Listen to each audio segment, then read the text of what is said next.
Olá, boa noite, sejam muito bem-vindos ao ABM CastCam, seu podcast de vendas complexas. Aqui você pode esperar assuntos relacionados ao Account Based Marketing, o que é Account Manager. Estamos mais uma semana aqui, né, Bianca? Boa tarde, seja bem-vinda. Boa tarde, boa noite, bom dia para quem é de bom dia, quem vai assistir a gente depois. É isso, nona semana de podcast, começando a ganhar corpo aí nosso projeto, né, Caio? Muito feliz em hoje trazer esse tema sobre planejamento e falar um pouco sobre como a gente deve planejar nossa vida para conseguir acomodar os imprevistos, né? Então vamos lá, pode puxar a apresentação aí que eu sei que você preparou com muito carinho para a gente começar. É isso, boa, Bianca. Hoje a gente vai falar de um tema que a gente está bem no time aí nessa altura do ano, né? Vamos falar de planejamento de vendas para o ano de 2025. Algumas empresas já com planejamento fechado, outras ainda nem começaram. Para as que não começaram, é uma baita oportunidade de estruturar dentro de uma linha aí que faça sentido. A gente vai tirar as nossas impressões aí do modelo de planejamento de vendas que a HubSpot criou. A gente vai fazer, na verdade, a nossa releitura em cima desse modelo. Hoje um podcast mais visual, né? A gente vai compartilhar alguns insights aqui, algumas apresentações. Então, para você que está numa plataforma que não tem esse recurso, a gente vai cuidar para que a gente consiga transmitir ali o que cada ponto da apresentação queira passar para o público. Só antes de começar aqui a nossa linha, comentar com o público aí, a gente tem em algum lugar aqui embaixo o nosso QR Code para você se inscrever gratuitamente na nossa newsletter, ABM Rapidinho, ali você pode esperar muitos insights de ABM, de que é Account Manager também. E é isso, vamos ao que interessa. Bom, eu vou começar compartilhando a tela aqui com vocês para a gente pegar a linha inicial da apresentação.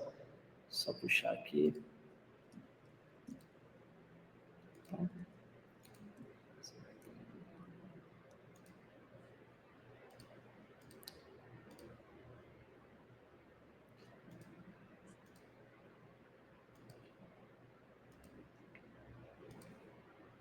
Legal, vamos lá. Bom, nessa linha de planejamento, o planejamento está estruturado ali em cima de dois pilares, né? O primeiro pilar, a gente vai falar de crescimento, de participação, né, de market share para o mercado de transformação digital, mercado de tecnologia, que é o mercado que a gente está inserido.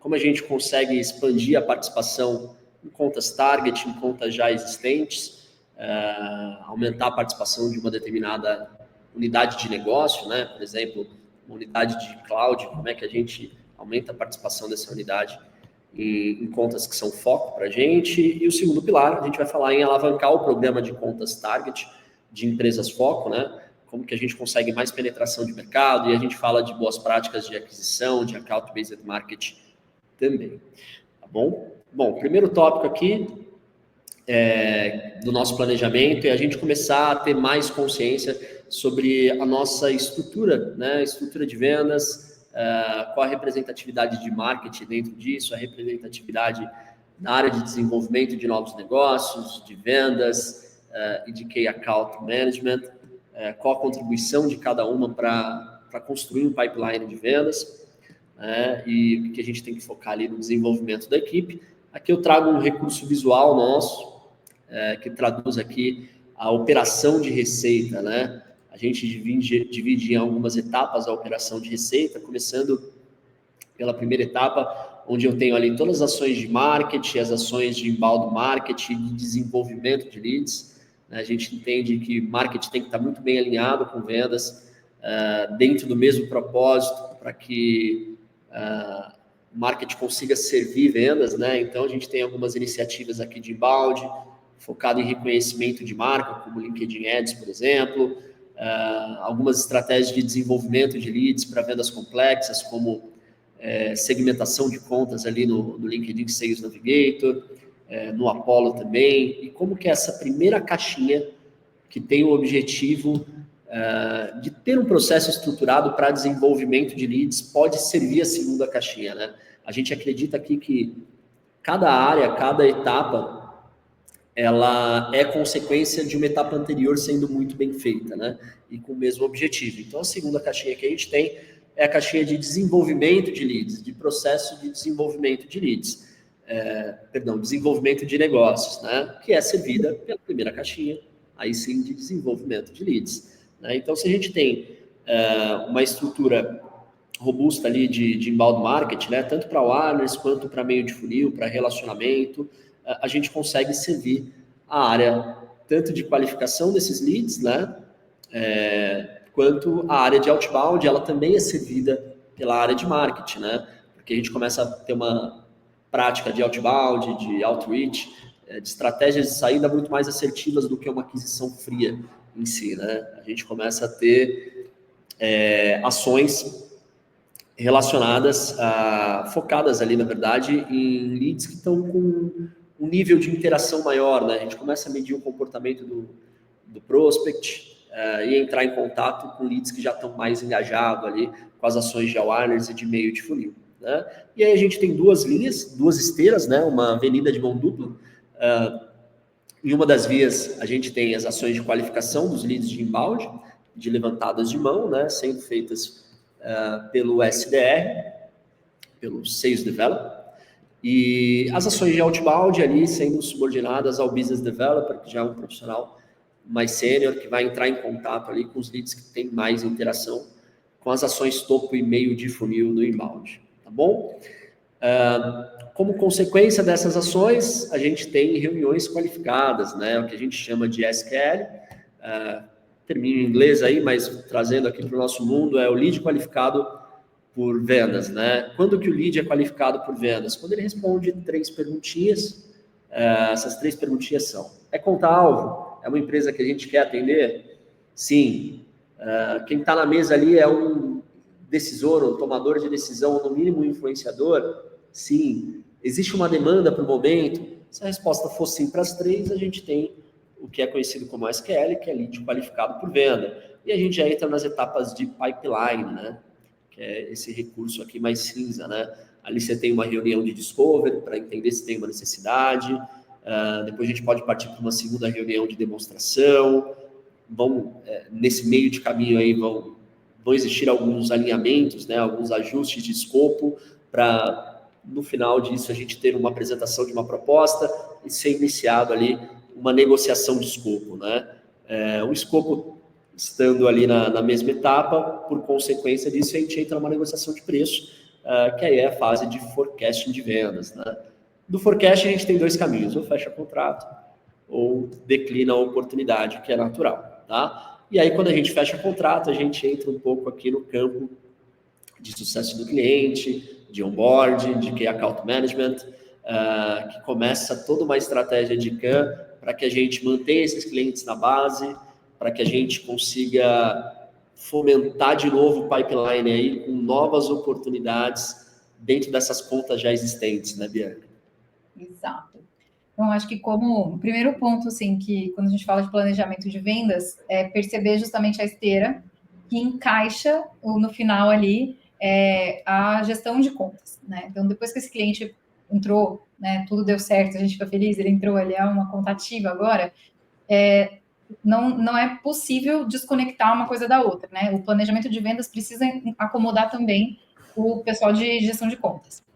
E é uma coisa muito que a gente comenta muito sobre o quanto um planejamento de account-based marketing que vai atrás de contas-alvo pode ser aproveitado num planejamento também de gestão de contas, porque a gente tem até um outro podcast, o número 6, que a gente fala sobre como definir essas contas-alvo dentro da estratégia da empresa, e quando a gente olha para isso, usar a estratégia que a gente está fazendo de marketing é tão relevante quanto para a gestão de conta que já está ativa, né? Quando você vai definir a sua conta, quando você vai definir quais contas vão ficar com cada gestor de contas, quais que vão ser as contas-chave, que vão ficar ali com... Os gestores vão ter menos contas para tratar, porque elas são realmente contas mais relevantes, que vão ter uma determinada estratégia, enquanto as contas que não são tão relevantes assim vão ter uma outra estratégia dentro do planejamento ali.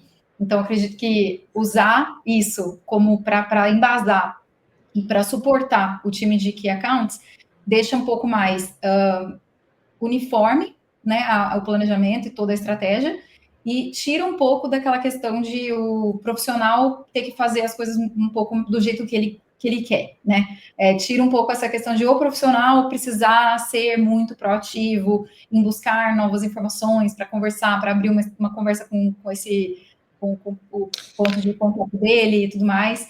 E a empresa às vezes fica um pouco refém, né, de um profissional, quando se a gente aproveitar tudo isso que já vem nessa esteira mesmo da venda, que é um ponto que eu acho que tem um pouco mais de... As pessoas olham mais para isso, né? Porque se o funil acaba, né, é complexo. A gente precisa ter sempre o funil ali, né, sendo alimentado. Mas quando entra esse cliente ativo, não pode perder também essa visão. Então, acho que esse é um primeiro ponto aqui nessa tua explicação e no recurso visual aí que a gente tem. Legal. E o quanto é importante a gente envolver as demais áreas nessa tomada de decisão de reconstrução de contas, né, Bianca? Envolver a parte de que é account management, envolver a área de marketing, a área de vendas, está todo mundo dentro de uma mesma decisão, né?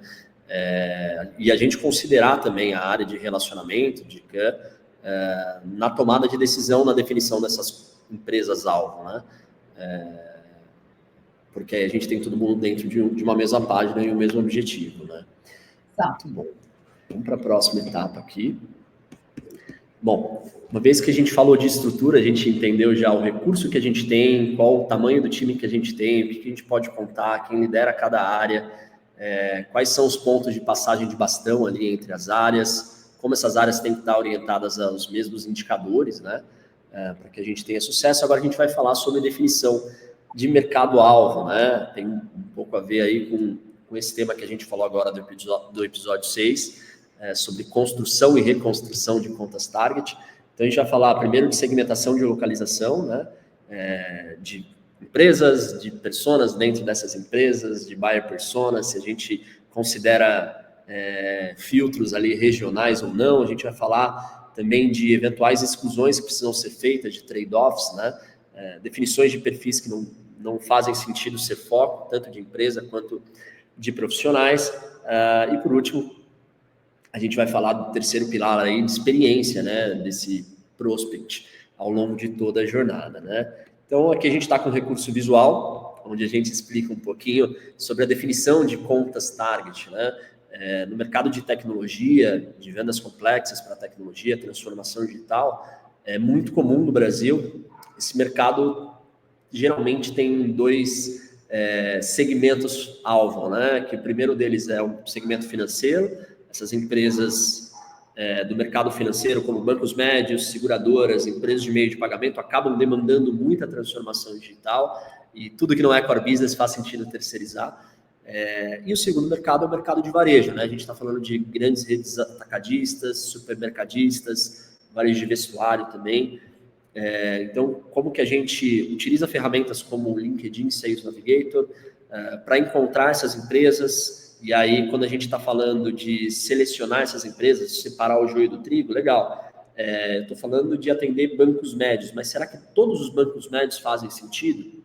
Né? Ou será que, de repente, bancos médios que têm capital misto, público e privado, tem que sair dessa decisão, porque a jornada de decisão já é um pouco mais complexa? Então, eu excluo esses bancos de capital misto, por exemplo. Legal.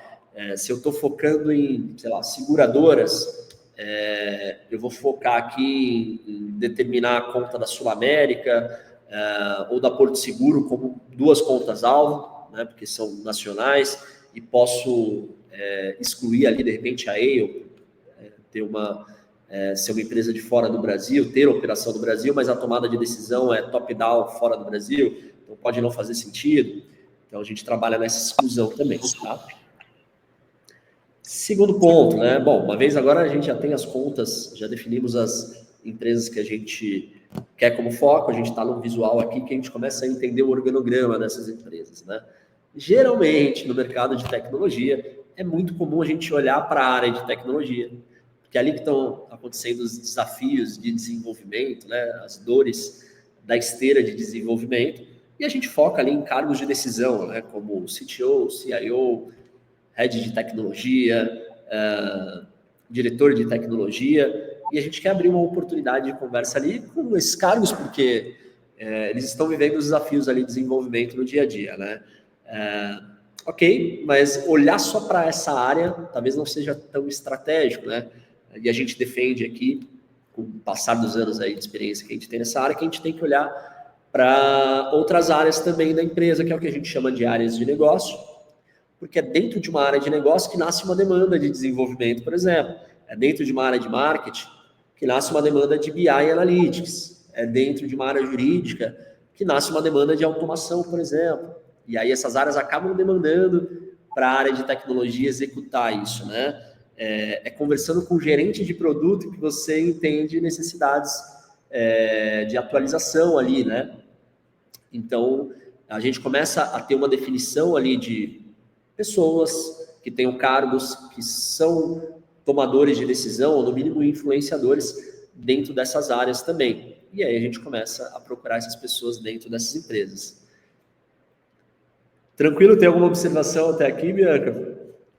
Gosto muito de colocar, a visão da venda é quase a mesma quando a gente vai falar sobre a gestão de contas, né?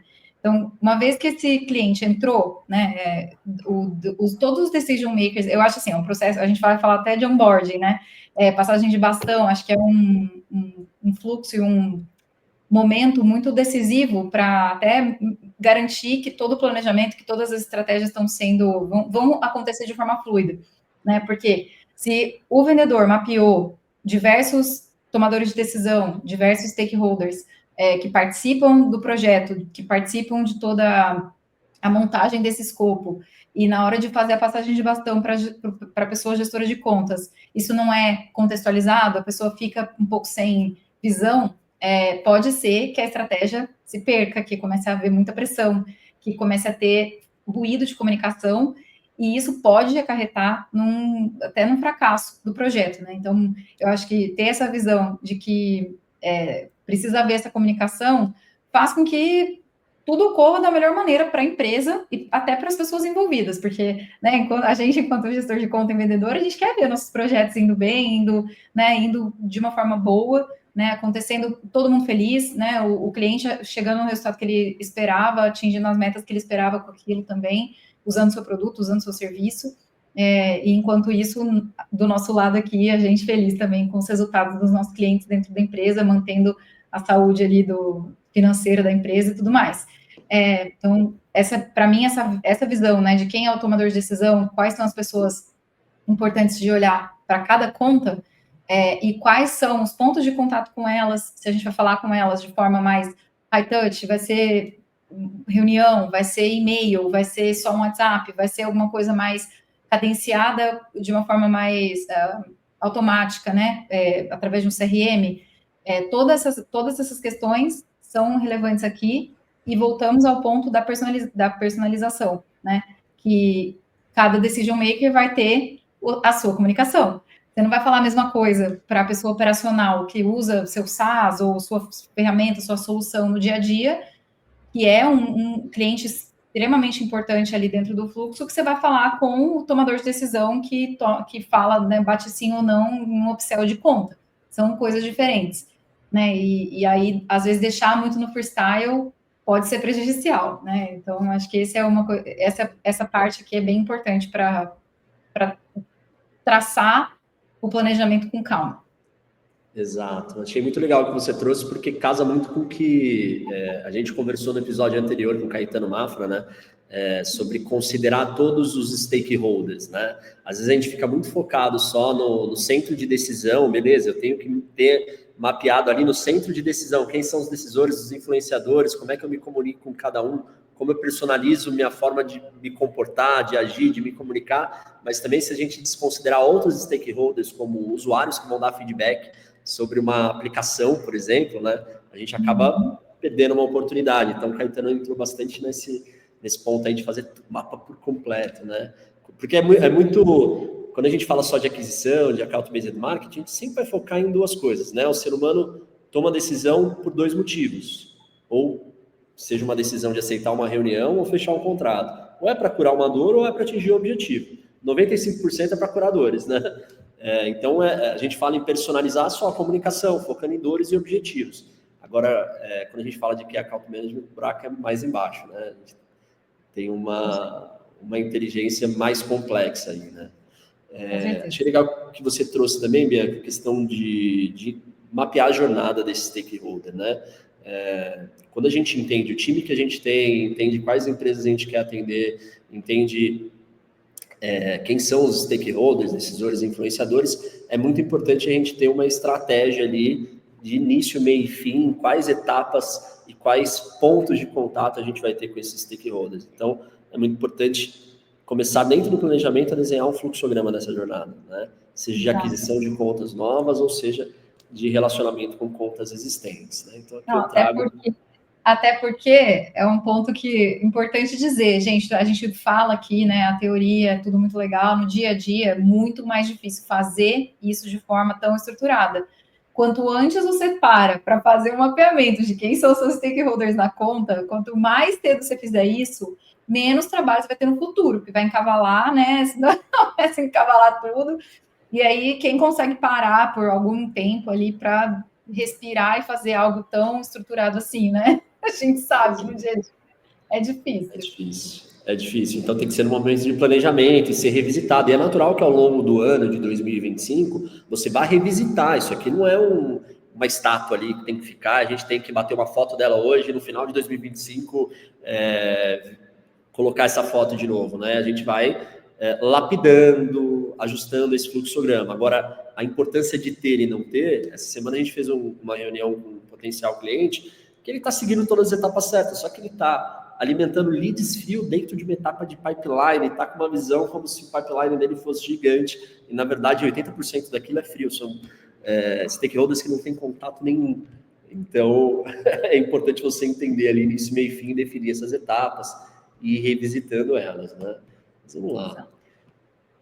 Próximo ponto aqui, a gente vai falar, uma vez que a gente já entendeu quais recursos humanos a gente tem, quais são as áreas, quais são os pontos de passagem de bastão, qual fluxo que esse potencial cliente ou esse cliente existente vai seguir na nossa esteira de vendas. A gente vai falar um pouco de tecnologia agora, né? De recursos, ferramentas. Então, a importância da gente usar o CRM de vendas, tanto para a área de aquisição de novas contas, quanto para a área de contas existentes.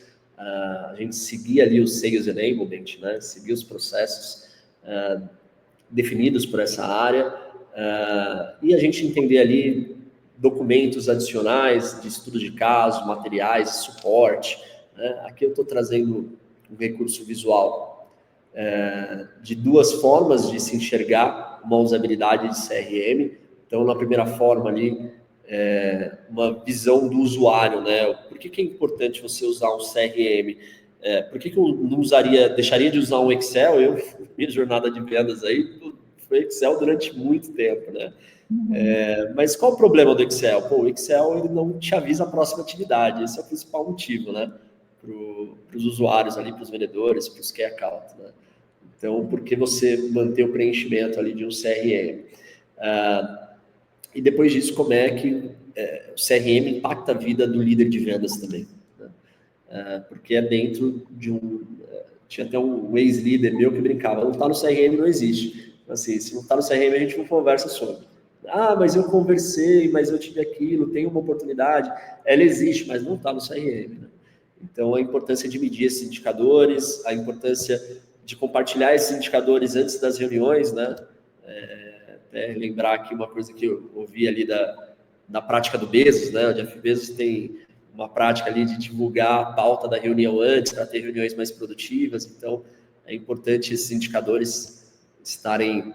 todo mundo que estiver envolvido na tomada de decisão de vendas, né? Seja a área de desenvolvimento de negócios, de liderança de vendas, estarem alinhados quanto aos indicadores que são discutidos previamente antes das reuniões de venda, né?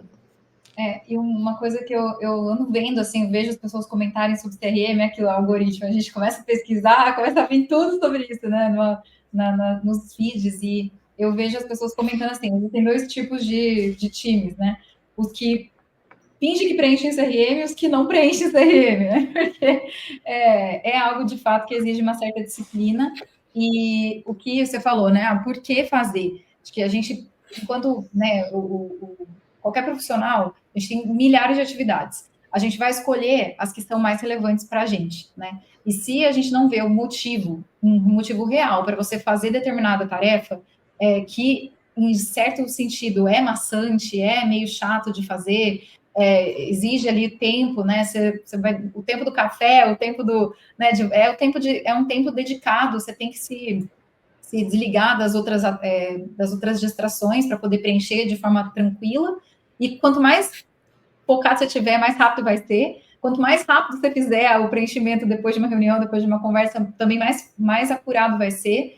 Mas é difícil a gente encontrar esse tempo. Então, saber o motivo, né, real de fazer isso é algo essencial. E eu entendo assim, uma vez que você tem um time que entende por que preencher um CRM, você conseguir tomar decisões que vão, por exemplo, essa conta aqui, dentro do nosso planejamento de contas-chave ou de contas-alvo, não faz sentido a gente gastar tempo com essa conta. Ou seja, por causa de um CRM bem preenchido, a gente toma a decisão de que você não, o vendedor ou o gestor de contas não precisa gastar tanto tempo com aquela conta, com aquela oportunidade, perseguir tanto aquilo, né? Fazer outras reuniões que vão ser provavelmente infrutíferas. Mas eu acho que isso está na mão de um bom líder que vai olhar esses dados e tomar decisões corajosas e embasadas que às vezes vão ser não tão óbvias, né? Do ponto de vista do negócio. Então, assim, não é uma coisa certa e fácil de fazer, mas eu entendo que se tendo essa visão mesmo, é mais fácil de mostrar para o time por que fazer e por que você está tomando algumas decisões, né? Entendo isso. Para que no final seja otimizado o próprio time do vendedor, o próprio tempo do vendedor, né? Do Key Account. Eu lembro, isso que você comentou, Bianca, me fez lembrar de uma. Eu estava por uma grande aí como Key Account do mercado de telecom e a gente usava Salesforce lá. Aí nos 2 últimos dias úteis era feito um batidão, a equipe se trancava dentro de uma salinha para preencher o CRM do mês inteiro. Quer dizer, não preenchia ao longo do mês inteiro, dos 28 dias, e nos 2 dias finais era feito um batidão para estar tudo lá para que a diretoria conseguisse enxergar. Só que, vamos combinar, as informações que eu estou preenchendo no dia 29 e no dia 30, do dia 1º, você acha que eu lembro mesmo o que aconteceu no dia 1º? Ou seja, o CRM ele vai refletir uma informação, o C-suite da empresa vai tomar decisões estratégicas com base nas informações que não traduzem o campo, né? Exato. Então, e outra, né? Até se eu tenho uma cadência semanal de preenchimento, né? Não deixar isso virar um monstro. Porque se eu tiver na sexta-feira preenchendo o que eu estou fazendo na segunda-feira, sei lá, às vezes eu não lembro que eu tomei no café da manhã hoje, né? Exato. Nunca vou lembrar ali.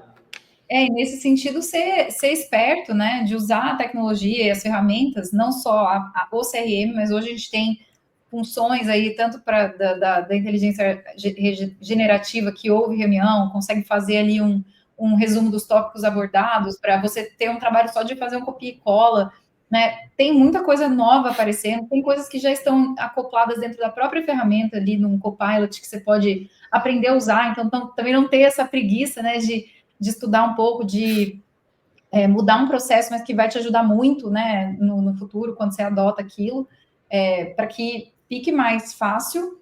E uma provocação, né, que eu acho também que a gente até comentou, né, como que vai ter uma parte, eu acho que a gente vai falar mais sobre isso, mas nesse sentido, as métricas do time e como esse time é remunerado, né, quais são para que a gente olha, né, de repente, uma métrica mal colocada e um bônus pago ali de acordo com coisas que não vão estar refletindo tanto, vão gerar um preenchimento de CRM meio para maquiar os números em favor de uma meta sendo atingida de forma totalmente virtual ali, né? Totalmente que não é o caso, né?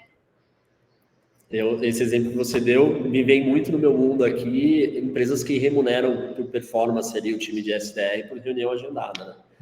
E aí o indicador final da área de SDR vira a reunião agendada e aí o time de executivos passa a fazer algumas reuniões que não tem fit, não tem qualificação, foram forçadas, né?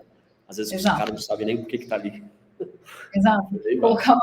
Colocar uma meta de fechar oportunidades que não tem fit seria ótimo, não é mesmo? Exato, exato. E como que todas as áreas têm que estar conscientes olhando para o indicador final, né? Tá todo mundo remando no barco a fim de que a gente chegue na América do Sul, por exemplo, né? Não é cada um olhando para o seu microindicador ali, né?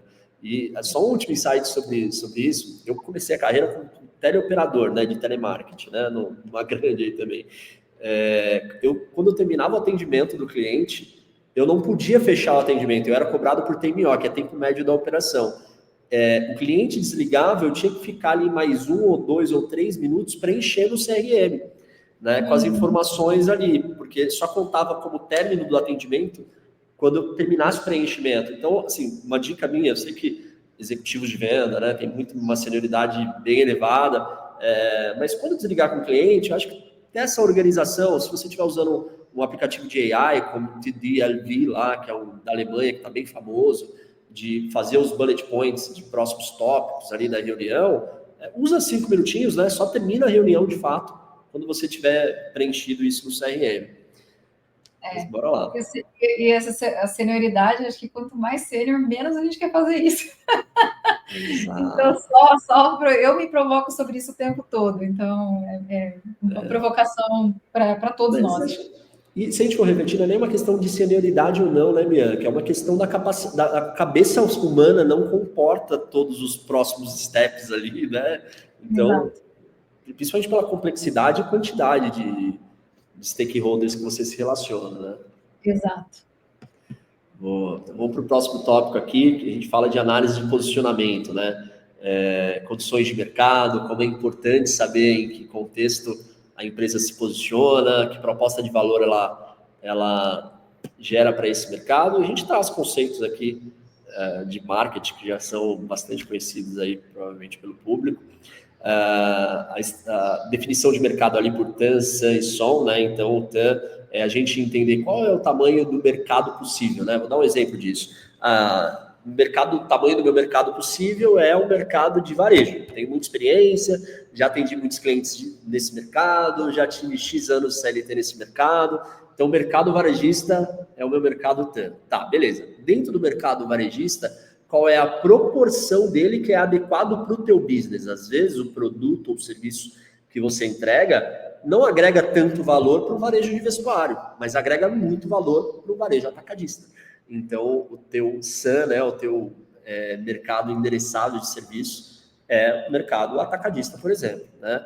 Mais do que isso, o SOM é um mercado que você tem a capacidade de obter, o que está dentro do teu alcance. Beleza, qualquer rede atacadista eu consigo atender e agregar valor, só que eu tenho capacidade de time, capacidade de recurso, de investimento para atender todas as redes varejistas do Brasil, né? Então talvez você tenha uma certa limitação aí de investimento, o que é natural, para que você chegue no seu mercado que você consegue obter ali com seus serviços, tá? E aí você vai definir o produto de market fit, vai definir sua estratégia de go-to-market, né? E aí você vai olhar um pouco para posicionamento. Então, a gente, dentro do posicionamento da marca, a gente entende que tem 3 formas de se posicionar, né? Que são as empresas classificadas como top of mind, que são as empresas que têm capacidade de impressão tanto na mídia offline como outdoors, quanto na mídia digital, né? Tem capacidade de investimento mesmo, para estar o tempo todo presente nessas mídias. Ou as empresas líderes de mercado por participação, as empresas que já atendem a maior fatia desse mercado, né, como os Big Techs, por exemplo, ou se você não é nenhuma dessas, que é o nosso caso também, você tem que ter um posicionamento mais provocativo, mais disruptivo, admirado, e aí talvez faça sentido você usar a voz dos fundadores aí à frente da marca para conseguir ter esse posicionamento, né? A gente vai falar disso um pouco mais adiante. Sim. Legal. Bom, e aí, uma vez que você entende qual mercado você está posicionado, onde você gera valor, está na hora de começar a construir ali a sua proposta única de valor, né? Em palavras muito simples, a gente consegue definir isso com o exercício de, cara, pensa no teu principal concorrente. Se você é muito especialista em ajudar o mercado atacadista, pensa que o teu principal concorrente também é muito especialista no mercado atacadista. E aí o exercício o que te diferencia dele? Né? Por que você é diferente dele? É o tempo de entrega, é a equipe mais ágil? Por exemplo, quando eu atuava em telecom, eu já atuei por provedores muito pequenos, né? E aí eu tinha que prospectar, fazer cold call ali com empresas de implemento rodoviário, que ficavam em Guarulhos, e que com certeza o cara já era atendido pelas grandes, pela Vivo, pela Embratel, e, cara, como é que eu vou colocar minha proposta concorrendo com a da Embratel? Talvez esse não seja o posicionamento certo, né? Uma Embratel, uma Vivo, elas são empresas gigantes, como um transatlântico, né? Para fazer uma curva demora uma semana, né? Agora, o pequeno provedor, ele já tinha uma agilidade na entrega, ele instalava o link de internet lá em 7 dias e não em 40 dias úteis, né? Então eu sabia, a gente tem que saber valorizar ali quais são os diferenciais, mesmo como uma empresa pequena no mar de gigantes, né? Exato. Eu acho que essa parte do time está muito confortável em dizer qual é o diferencial, é algo muito relevante. Eu tenho algumas conversas com os meus parceiros e tal, e eu sempre pergunto, né, qual que é o diferencial, né, do que você oferece, assim. E tem alguns que dão uma gaguejada para responder, sabe? Não sei, se não está claro nem para a própria pessoa que é o dono daquilo tudo, né?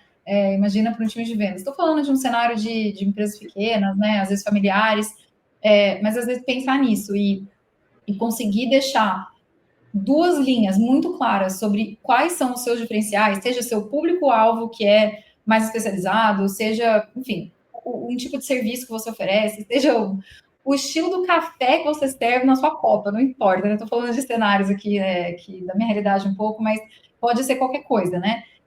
Isso tem que estar dentro de um plano, porque se você tem novos vendedores chegando, novos key accounts chegando, é importante que eles estejam muito brifados, né? O pitch de vendas não é um mito, a gente precisa saber, né, muito bem falar sobre o que a gente vende.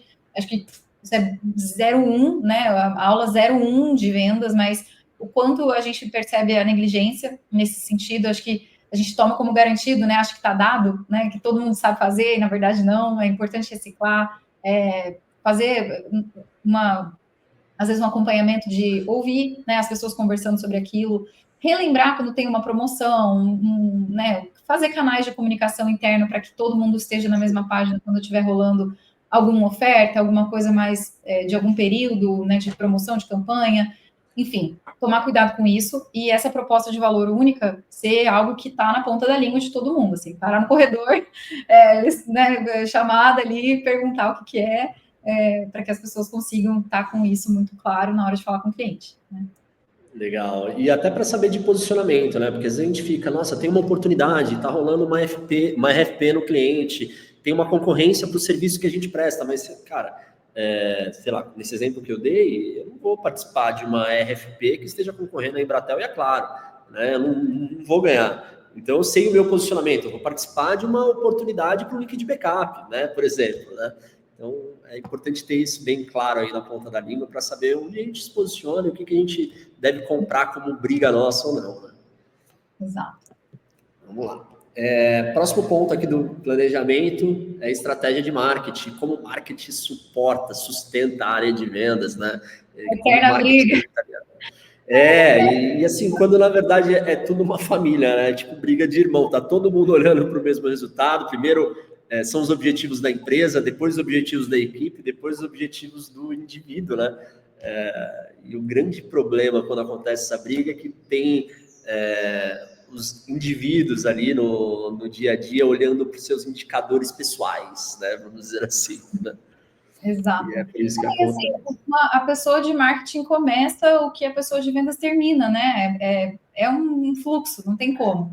Eu acho que são atividades muito afins, né? A pessoa da marketing, comunicação, vendas é totalmente comunicação e é só em qual etapa você está, né? Basicamente, né? Então acho que não pode brigar. Tem que ser. Exato, e o indicador final é um só, né, gente? É oportunidade no pipeline, é isso. Todas as outras métricas subordinadas a isso são importantes, mas é a mesma coisa do exemplo do SDR, né? Não tem um lead. O grande problema dessa briga aí é quando o lead é qualificado por marketing, mas não é qualificado por venda, né? E rola esse desalinhamento. Então, por isso que essas áreas têm que estar juntas, tanto na definição das contas-alvo, quanto na definição da estratégia, na tomada de decisão de investimento, e por aí vai. E aí a gente traz um recurso visual aqui para, né, gente, apesar da galera matar aí, tudo é funil. Hoje se fala mais num conceito de funil deitado, um funil gravata, mas basicamente, né, as etapas de marketing. A gente tem o topo de funil, trabalhando comunicação para gerar conhecimento de marca, e aí é legal a gente mencionar um estudo de um cara chamado Chet Holmes, que é um estudioso americano de comportamento de consumo, né? Ele bate muito na tecla há bastante tempo já. Cara, 97%, 95% do teu público não está pronto para comprar. Então, se você não educa mercado, você está participando de um mar vermelho ali de 3%, 5% de oportunidade, que você está brigando com um monte de empresa, né? Então, o grande lance é você educar mercado, é você fazer estratégias. Hoje, o advento da tecnologia está tudo muito mais acessível, né, Bianca? Dá para a gente começar, a gente falou de recurso lá atrás, mas como é que eu vou começar um podcast aqui para aumentar a visão da minha marca? Um estúdio, tem um vizinho aqui que tem um estúdio de podcast, né? É R$3.000 a locação ali da gravação com edição. Então, de repente, a empresa não tem esse recurso, mas é interessante a gente pensar de, cara, começa com o que você tem. Né? No nosso caso aqui, a gente faz um podcast online, paga uma ferramenta de streaming que custa $45 por mês, que está dentro do nosso orçamento, e está tudo bem, a gente está entregando, está aumentando o nosso conhecimento de marca. Então, eu acho que principalmente duas iniciativas de awareness, de reconhecimento de marca, que são muito fortes, podcast e newsletter, de preferência com uma cadência semanal, aí mostrando o que de bom você tem para entregar para o teu mercado. Estratégias meio de funil, né, para aqueles leads que já estão consumindo, você já identificou alguns touches dele com seus conteúdos, né?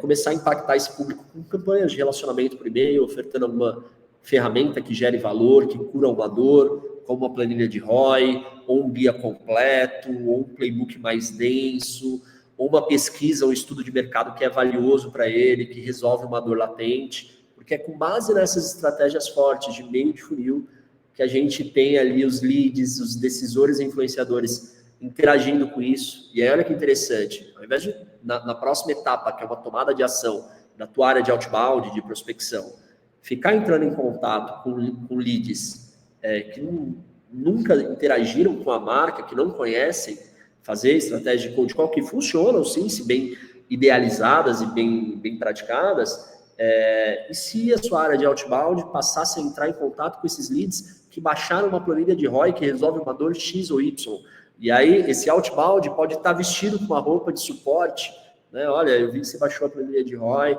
estou entrando em contato só para saber se ela serviu aí, se você conseguiu manusear tudo certinho, para entender se sua dor é relacionada a esse assunto mesmo, e isso vai virar uma reunião de diagnóstico lá na frente, né? E aí, como é que tudo isso serve ao executivo de vendas ali, como lead qualificado por vendas, né? Como lead no pipeline, com oportunidade real de negócio. Exato. Bora lá. Bom, próximo ponto aqui, a gente está falando de estratégias de prospecção, a gente vai falar aqui de critérios de qualificação de lead, né? Definir quais são esses critérios para otimizar nossa abordagem, para que a gente se relacione com pessoas que realmente tenham fit aí com a nossa solução, tá? A gente vai falar de estratégias de prospecção outbound e inbound, que é um pouco do que eu disse agora dentro do funil, e como a gente planeja tudo isso, tá? Aqui eu trouxe um recurso visual que traduz como que a gente é um pouco distante, né? A gente fica, nossa, mas beleza, eu vou trabalhar, esse é um conceito que está sendo conhecido mundo afora aí, o Founder-Led Growth, né? Que é o fundador, os fundadores usando a marca pessoal para liderar o crescimento da empresa, né? Então, fundadores participando de podcast, de webinars, escrevendo newsletter, e como é que a gente traz todas essas iniciativas para o pipeline de vendas, né? Então, a gente tem que montar toda uma engenharia ali de topo, de distribuição desse conteúdo nas mídias sociais, a gente pode reaproveitar tanto essa 1 hora desse podcast que a gente está gravando aqui e pegar cortes de 1 minuto e postar, isso vira uma torre de conteúdo que pode ser distribuído durante 2, 3, 4 meses para frente. Materiais mais ricos, como o newsletter, podem ser distribuídos, né, como vários posts também. Então, como é que a gente reaproveita isso, reutiliza esses conteúdos dentro dessa engenharia, né? E como que a gente fica medindo essas interações ali, impactando esse público com relacionamento por e-mail ali no meio do funil, que naturalmente vai gerar oportunidade para a área de SDR, né, leads que levantaram a mão, que precisam ser qualificados, e para a área de business developer também, fazendo as ações de outbound em cima de decisores e influenciadores que já tiveram uma alta interação com a marca. Exato. Beleza. Próximo ponto aqui, plano de ação, né? A gente está falando de ter as ações concretas ali e quantificar, né? Quais são os indicadores? Bom, o indicador final, que é o que a gente pode chamar de KPI, oportunidade no pipeline, né? Qual o tamanho dessa negociação ali no raio-x do pipeline? Quais são as métricas subordinadas que, sendo executadas as ações, chegando a essas métricas, a gente, por consequência, tenha essas oportunidades no pipeline, né? Então, a gente está falando de reuniões qualificadas, a gente está falando de agendamentos, a gente está falando de leads que tiveram alta interação com os conteúdos, né? Então, todas essas métricas precisam ser acompanhadas e, de novo, onde a gente consegue acompanhar essas métricas? No CRM, né? Então, se a gente não tiver isso ali sendo alimentado diariamente, isso é o ideal, a gente não consegue medir, não consegue tomar decisão. E aí vou fazer uma reflexão, né? Pensa comigo, o quanto uma ação mal feita no CRM, no começo de uma jornada, se eu tenho um cargo de LDR lá, uma pessoa que faz o desenvolvimento do lead para entrar nas estratégias de marketing de outbound. Se esse lead ele é um decisor, só que a empresa dele não comporta a solução, por exemplo, empresa abaixo de 100 funcionários não tem o investimento necessário para contratar uma determinada ferramenta, precisaria investir numa ferramenta mais barata, quando esse erro no começo da esteira, é como uma esteira de produção mesmo, né? Uma esteira de fábrica, ele vai onerar tempo da área de marketing, fazendo ações de percepção de marca e de meio de funil, vai onerar tempo da área de SDR, entrando em contato qualificando, vai onerar tempo da área que prospecta, vai onerar tempo do executivo de venda, até o executivo de venda sentar à mesa e falar, bom, legal, você realmente é decisor, é C-level, só que sua empresa não tem fit financeiro para a nossa solução. Então, uma decisão errada no começo da esteira impacta a esteira inteira, né? Então, por isso que é importante ter uma cultura forte de CRM e de analytics aí, tanto em ações de marketing, como desenvolvimento de negócio e de vendas também. Boa. Estamos caminhando para o fim? Estamos caminhando para o fim. Só para eu saber, porque eu quero fazer uma consideração, mas vou deixar para falar no final. Tranquilo, tranquilo. Bom, e aí a gente entra nas etapas finais aqui do planejamento, né? Definindo ali, uma vez que a gente definiu qual é a equipe que vai entrar nesse jogo, qual é o recurso que a gente vai investir, não só em contratação da equipe, mas também em capacitação, qual o tempo que a gente tem que olhar para essa equipe. Por exemplo, se são colaboradores novos, a gente tem que considerar que esses colaboradores não vão entrar trazendo resultado. Né, que vai ter um período de treinamento, de desenvolvimento, de conhecer a solução, que é o que a gente chama de ramp-up. Né? Para uma área de desenvolvimento de negócio, por exemplo, o ramp-up médio em vendas complexas é 6 meses para essa pessoa começar a bater a meta. Né? Então,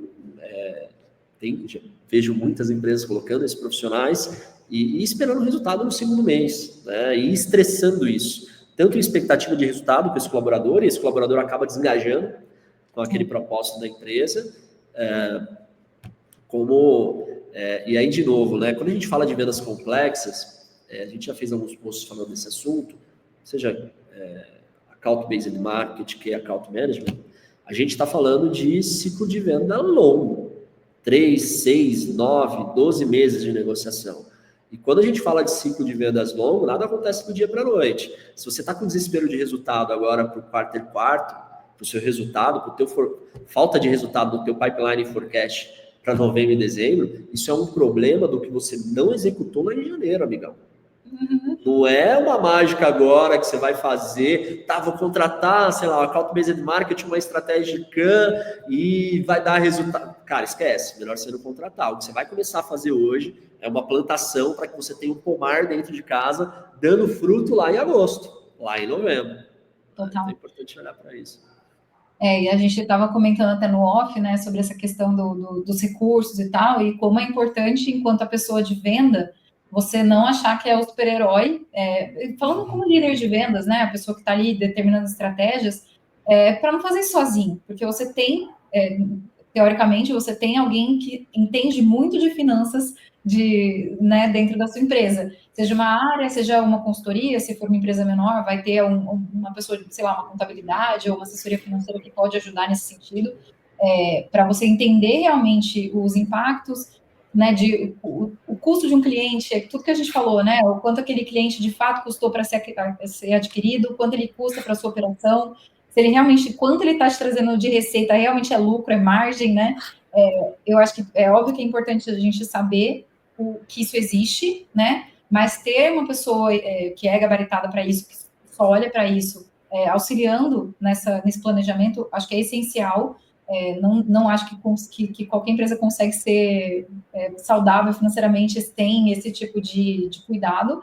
E, de novo, olhar, eu acho que a gente tem às vezes essa coisa, fim de quarter, então todo mundo correndo para fechar, né, eu acho que o sonho, assim, é você, de fato, ter algo tão consistente que não exista esses momentos, né, de grandes saltos e baixos, né, que as baixas não sejam desesperadoras, que os altos não sejam a única coisa que você consegue, justamente porque existe essa visão, né, um pouco mais de longo prazo. Acho que é um tanto quanto utópico isso, né, não acho que é fácil fazer na prática, mas seria talvez o grande sonho, assim, a gente realmente conseguir plantar olhando para frente, colocar em prática as coisas e ter a noção de que às vezes vai demorar um pouquinho, mas que as coisas realmente vão chegar, né? Se você estiver confiante no que você faz, no que você entrega, no seu produto, acho que as coisas sempre vêm, né? Da forma como a gente imagina. É isso. E o quanto é importante envolver essas áreas, até por uma questão de expectativa, né, Bia? Porque quando a gente fala, por exemplo, de investimento em marketing, não é barato, né? E se é um investimento de médio e longo prazo, a gente tem um alinhamento que a gente está plantando um ano, no caso do account-based marketing, para ter fruto no segundo ano, né? E aí rola uma pressão do C-suite, do C-levels também, em cima do CMO, em cima do head de marketing, de retorno sobre investimento, de ROI, né? E é só uma questão, cara, como é que eu comprovo o ROI do ABM, se é médio ou longo prazo, como é que eu vou convencer um investidor ou um C-level que ele tem que botar dinheiro um ano para ver só no segundo ano esse retorno, né? Então, não, dentro do primeiro ano você consegue extrair indicadores de que isso vai ser frutífero no segundo ano, como, por exemplo, quantidade de oportunidades em pipeline. Né? Isso não gerou um contrato, não gerou um faturamento ainda, mas com 6 meses, com 4, 5 meses, você já consegue 1 ou 2 oportunidades dentro de pipeline. E aí você mostrar que isso foi feito de forma previsível e não por meio de network, já é uma forma de comprovar. Nesse nosso contexto de vendas complexas, é muito comum que as empresas de tecnologia fechem negócio por meio de network. Ok, o network ele e sempre vai ser a melhor fonte de aquisição de cliente. Mas é aquele lance que você trouxe agora, né, Bianca? É picos e vales. A gente nunca... o network, ele é a melhor forma de se fazer negócio, só que ele nem sempre é tão previsível quanto a gente gostaria ou precisasse que ele fosse, né? Então, exato, acaba vivendo essas sazonalidades. Até porque você falou uma coisa, né? Se não está no CRM, não existe, e tem uma outra clássica, né, de vendas, que é se não assinou o contrato, não está fechado. Né? E o tanto de networking que fala que vai e nunca vai, né? Porque as pessoas também têm medo de dizer não, né, não querem estragar ali uma relação, então toma cuidado com isso também, porque, né, amigos, a gente gosta de fazer negócio com amigo, mas, né, até a página 2 ali, vamos entender isso também. Você sabe que ano passado a gente começou a prospectar o mercado de Portugal, a gente já atendeu uma empresa portuguesa, o mercado ali da Espanha, e aí a gente no começo ficava muito assim, nossa, como o português ele é ríspido, né? É seco, dá no meio, mas no final das contas isso é muito mais produtivo do que uma cultura brasileira, por exemplo, porque sabe qual que é o comportamento do brasileiro? O brasileiro fica sem graça de falar não. Então ele sempre dá uma desculpa. É como se você convidasse uma amiga para ir no restaurante que não está muito afim, né? Ela fala, a gente vê, a gente combina, né? E aí fica sempre nessa, né? E aí esse cara você deixa ele no pipeline, né? Essa falsa expectativa. E quando o português, na forma seca, forma cultural deles serem, né? Não é que são grossos, é que são objetivos. Mas, cara, não, isso não faz sentido, não vou investir nisso, e tá tudo bem. E é melhor que o não é muito mais valioso do que essa resposta blasé, né? Porque aí você sabe que você não tem que considerar esse cara em pipeline, né? Exato. Muito bem. Bom, e aí, dentro dessa etapa ainda de orçamento, a gente está falando também em pilha de tecnologia, né? Tax stack. A gente está falando em qual investimento que a gente vai ter anual em CRM, em ações de marketing, mídia paga, em ferramentas de streaming, ferramentas de gestão de marketing, por aí vai. Tem que ser considerada toda essa pilha de tecnologia também. Tá?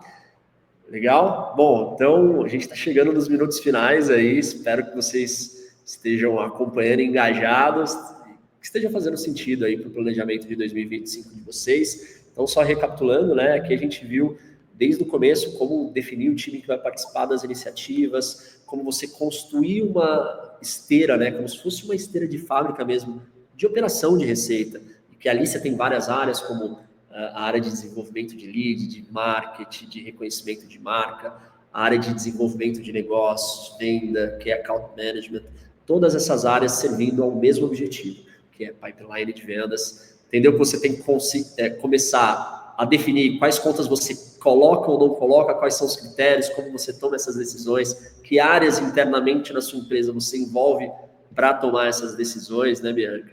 E como você depois define todo o fluxo ali de pontos de contato que esses stakeholders vão ter com a sua marca. E por final, aqui a gente chegar à importância do CRM e ao planejamento orçamentário aí desse seu plano aí para 2025 de vendas. Muito bom. Considerações finais aí, Bianca? Acho que a revisão contínua, acho que está aí no último slide, para quem não está vendo, a gente está falando sobre revisão. Eu acho que tem esse cenário, né, acho que o gestor precisa ser a pessoa, né, de olhar ali e entender o momento que seja necessário fazer, de fato, uma revisão das coisas. Por questões múltiplas, a gente pode falar de interferências externas, coisas que aconteceram, né, no cenário mesmo de mercado, que vieram de inteligência de mercado e coisas nesse sentido que vão exigir uma mudança de direção. É importante ser muito rápido também para perceber isso, mas também tentar fazer isso também com consistência, né? Acho que é relevante também. Você pode até mudar a direção, mas não perder a cadência das coisas, né? Porque as atividades vão ficar muito parecidas. Ter esse cuidado de revisitar os produtos, a proposta de valor, conversar com o seu time, garantir que todo mundo que chega vai estar tendo o mesmo treinamento, que o seu time antigo também vai ser reciclado ali, ouvir conversas, e eu diria que não sair do front em vários momentos é muito importante, né? Às vezes, participar de reunião enquanto gestor, assim, né? Entrar em algumas conversas, não como um avaliador, mas sim para lembrar mesmo como é. Às vezes a gente, quando está numa etapa de gestão, né, num cargo, fica muito distante do dia a dia, acaba não tendo tanta visão, né, essa sensação mesmo do que está rolando nas reuniões, nas conversas, as objeções e tal. Então, ir para o front, de vez em quando, acho que faz muita diferença na hora de verificar se as questões planejadas estão trazendo, de fato, os resultados que a gente imaginava que elas teriam, né? Esses touch points com o time, que vão estar nessa revisão contínua mesmo, né? Acho que eu uso um a um mesmo com pessoas do seu time, se você puder, eu diria que assim, só não dá para fazer isso se você tem um time maior do que 20 pessoas, eu acho, assim, ou muito maior do que isso, porque senão é uma vez por dia você está falando com alguém ali, né, com um dos seus... Então, separar isso na agenda como algo, uma coisa muito relevante mesmo para o dia a dia, para ter essa sensação do front, assim, né, do que está rolando, ajudar o time a resolver problemas também com mais calor ali nas horas, que faz parte dessa revisão. Então, de considerações finais, acho que eu deixo esses insights. E a gente falou bastante da newsletter, eu estou tentando aqui fazer a minha cadência, né? Vai sair uma essa semana e eu já preparei o material que é sobre esse tema, né, que a gente está falando hoje, mais focado em key account, né? A gente passou um overview, eu fiz um material aqui que eu vou compartilhar também em algum momento sobre isso mais detalhadamente, de cada etapa que eu considero ser relevante, baseado em estudos também, né? Específico para key account. Então, em algum momento vai ter esse material, e aí fica super aberto também para quem quiser comentar, considerar também coisas que vocês já aplicam aí na prática, né, do que vocês já fazem, e usar esse período agora de até dezembro, que a gente aqui no Brasil fala, né, nada acontece muito, cara, pode acontecer isso, né, esse momento de respirar de repente, tirar um tempo para fazer esse plano, para começar janeiro já com uma outra, de repente, uma outra estrutura, uma outra coisa funcionando. Então, aproveitar com inteligência aí o tempo que tem. É isso. E aproveitar também a newsletter aí enquanto é free, né? A gente pretende fechar aí, são materiais bem densos, estudos, horas e horas e horas que a gente debruça ali, tentar entender boas práticas do mercado de fora do Brasil, que se aplicam ou não ao mercado nacional. Então, tá aí o QR Code, se inscreva e é isso. Se inscreva lá no nosso canal do YouTube. Até semana que vem. Muito obrigado a quem ficou até o final aqui com a gente. Grande abraço e até a próxima. Um abraço. Tchau, tchau. Tchau.